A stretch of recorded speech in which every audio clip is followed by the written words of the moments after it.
My advice for parents who feel they are experiencing bias or discrimination in healthcare, first and foremost, is to trust yourself.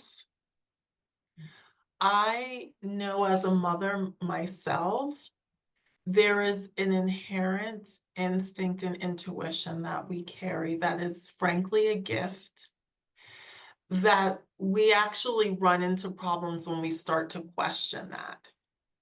So, this reality that if you are feeling or sensing something, there's probably most certainly truth to it. And to really speak to yourself in that way, what we tell ourselves is so important. And I think this is true from the standpoint of how we handle racism ourselves as people of color. We cannot internalize the racism to tell ourselves, it's just me, I'm misperceiving this, this is not true. That is a form of racism in and of itself. As a parent, as the person who loves that child's best, you are wired to protect that child. And if you are feeling something is happening that is hindering that ability and potentially that is discrimination, trust yourself in that. That's the first thing I would say. The second thing I would say is then to take it the next step is to talk with someone about it. You may not feel empowered to talk with your healthcare team immediately.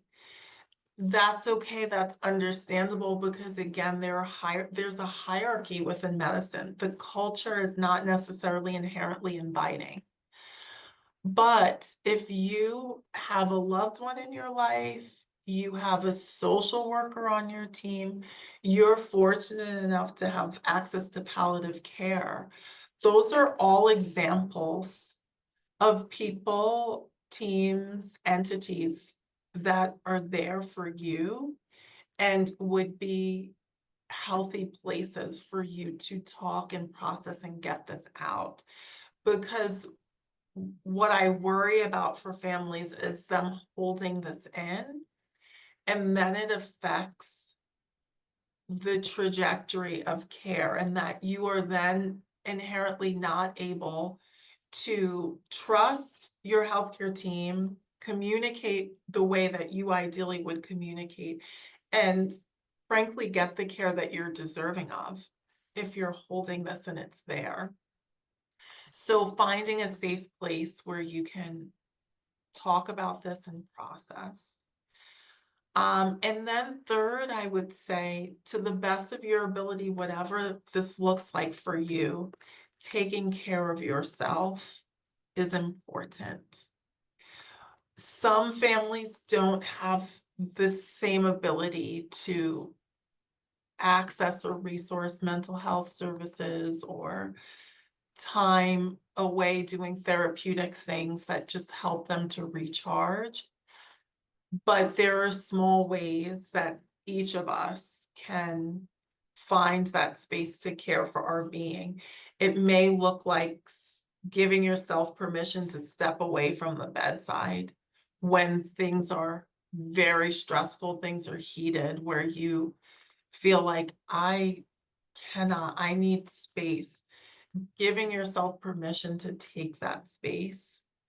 Um, and leaning on, again, the external supports in your community who can bolster and pour into you so that you can be the parent and the advocate that you want to be. Not there's if there's anything that's important, it's you feeling empowered in that role because you are the only person who can serve in that role. And the last thing I would say to that is speaking up and calling us to task as a healthcare team of what we need to provide to you to support you in caring for yourself so you can show up as your best self for your child. That is critically important because we owe that to you.